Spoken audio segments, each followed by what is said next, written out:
Pour cette carte blanche, Citizen K est parti à la rencontre d'Amin Apki, artiste textile qui met en lumière les corps de ceux que l'on oublie. Comment est-ce que tu es arrivé à travailler le textile et pourquoi avoir choisi le textile ? Eh bien, quand j'ai commencé l'école des arts de Cergy, j'avais une pratique du dessin. Cette pratique du dessin est composée par des représentations masculines qui, d'une certaine manière, allaient traiter de la question de la représentation, notamment des corps maghrébins. Ces représentations-là étaient beaucoup inspirées de quelque chose de l'ordre du primitif italien, de la Renaissance. Il y avait pour moi une réelle envie de m'approprier des codes de l'histoire de l'art, car j'en ai fait au lycée, d'une histoire qui était plutôt ethnocentrée sur l'Occident, et que j'avais envie de retransposer en fait sur des corps dont on n'utilisait pas ces codes-là, ou du moins on allait les utiliser mais en les dévalorisant. Et donc moi j'avais envie de venir sacraliser avec du coup les bagages que j'ai eus en histoire de l'art. Pourquoi avoir utilisé ces corps dans le textile ? Et ces corps-là, j'ai voulu les transposer dans le textile parce que du coup,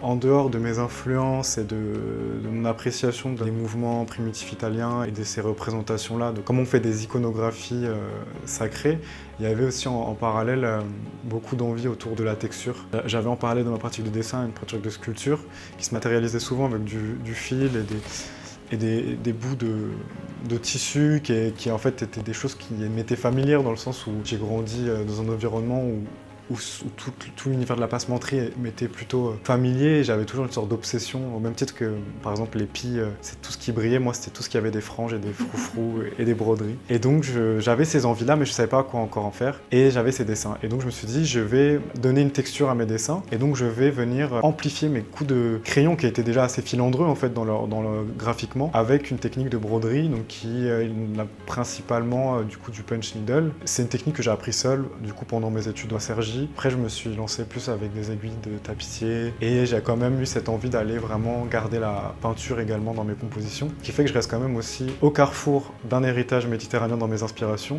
et aussi au carrefour de plusieurs pratiques qui sont la peinture, la broderie et l'installation. Et comment tu décrirais ton processus créatif aujourd'hui ? Mon processus créatif, du coup, ça va être une alimentation un peu réciproque entre des images qui sont assez intuitives, qui vont être des images que je vais voir sur Internet, des images que je vais voir dans ma vie personnelle. Voilà, je vais être touché par des scènes comme ça, de manière assez spontanée. Dans mes inspirations, il y a aussi l'ornemental. Et cette question de l'ornemental, elle est assez présente dans mon travail et j'en ai fait un texte puisque je pratique aussi de texte qui va venir créer des images. J'aime beaucoup la poésie et j'ai tendance à penser que je donne vie aussi à des textes dans des images et que mes images vont aussi donner des mots. Donc il y a vraiment cette alimentation réciproque et je peux vous lire si vous voulez un texte qui annonce un peu, de manière un peu rétrospective, certaines intuitions d'enfant qui au final est toujours là et m'accompagne toujours dans mon processus. Enfant, je ne comprenais pas les conversations interminables chez mon arrière-grand-mère. Pour compenser, je regardais les formes et les couleurs sur les motifs du sidali, des rideaux, des tapis et tout autre objet qui m'attirait. C'était comme un point d'ancrage pour me sentir aussi intégré à ce moment convivial. J'avais des échanges silencieux mais infinis comme le ciel avec ses objets. J'y voyais des figures en tout genre, comme avec les nuages et les étoiles. Et donc ce texte-là, ça représente vraiment cette idée-là en fait, d'un enfant qui juste s'ennuyait de par la distance générationnelle, de par la distance du langage, et donc du coup qui est calé dans une phase limite de transcendance face à des formes. Et ça, c'est quelque chose que j'ai toujours vécu, non pas que chez mon arrière-grand-mère. C'est quelque chose que j'ai aussi, par exemple, expérimenté, même dans des endroits où on ne se l'autorise pas. Moi, mon premier match de foot, on me demande ce que je veux faire comme poste. Et franchement, je m'en foutais, moi je voulais juste le chasuble le plus beau. Et j'ai toujours été dans cette fascination pour les couleurs et pour les formes. Et donc j'essaie beaucoup de garder cet aspect intuitif que je vais mélanger avec des références beaucoup plus, entre guillemets, pointues et que j'ai pu acquérir avec mon cursus.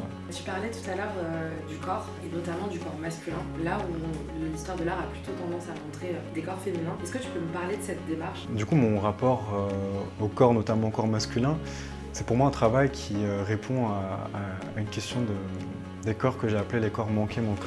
Les corps manqués-manquants, c'est des corps qui sont manqués justement liés à des quêtes identitaires. La question du manque dans mon travail, elle est très présente. C'est un peu ce qui va venir finalement composer. L'absence, c'est quelque chose que je vais vouloir essayer de combler ou justement vouloir essayer de montrer et de mettre en avant. Et le manque, il est polysémique. Ça va être le manque justement lié à une quête identitaire quand tu viens de deux régions, parce que du coup moi je suis marocain, de deux parents qui ont grandi en France depuis leur plus jeune âge. Donc je suis issu de la troisième génération d'immigration. Et j'ai mon identité en même temps européenne, du coup française. Et je suis lié par cette Méditerranée. Et donc j'essaye un peu justement avec cet héritage-là, venir piocher dans certains mythes, certaines allégories, certaines parties de la culture pour venir composer. Donc vraiment créer un langage hybride au carrefour justement de ces régions-là qui en fait sont mon identité. La question aussi du manque, c'est je viens l'incarner et la personnifier du coup visuellement sur les corps. J'ai une sorte de stimulation à venir fragmenter un corps pour vouloir dire autre chose. Ça me permet justement d'être dans cette idée de jeu, de forme et de contre-forme, de corps imparfait, de corps incomplet, de corps au final qui est manqué par le corps de l'autre. Et donc moi je viens justement m'amuser à représenter justement des corps qui sont dans des morceaux, dans des fragments. Et cette question du fragment aussi a fait référence au micro-récit. Micro-récit qui est dans un registre introspectif, puisque en effet je compose beaucoup aussi avec la vision de mon propre reflet, et je vais venir composer. Pour le dire de manière un peu plus drôle, j'ai tendance à dire qu'il y a plein d'avatars qui vont venir jouer des scènes que j'ai vécues et que je vais un peu amplifier et rendre plus fictionnelles. Il y a vraiment cette idée de corps manqué comme une allégorie au manque de plein de choses liées à une quête de désir et une quête de savoir. Il y a aussi pour moi dans mon travail quelque chose aussi cathartique, un peu une réparation aussi de corps masculin. Il y a ce truc-là de vouloir être un Rajel ou un bonhomme. J'essaie justement de remanipuler ces esthétiques-là et ces codes-là en venant représenter des corps dans des matériaux souples, dans des matériaux vulnérables. La broderie, c'est quelque chose qui est malheureusement encore beaucoup connoté à un travail féminin, un travail qui est dans l'ordre du domestique. Moi, le fait de ramener justement ces corps-là dans une pratique d'intérieur, ça me permet de les réparer d'une certaine manière parce qu'on les a souvent trop vus dans l'extérieur, dans la performance, dans quelque chose de dur. Même en tant qu'artiste, on a tendance à attendre qu'un homme soit dans une sorte de geste spectaculaire et qui taille des corps sur du matériau très très lourd et très très noble. Et moi je suis là avec justement mes petites laines, mes petites pelotes et mes petits rideaux, mes toiles, et j'essaie de créer une histoire avec ça où je redore une image et je redonne de la sensibilité et de la douceur à des corps qu'on voit souvent performer quelque chose d'hyper violent.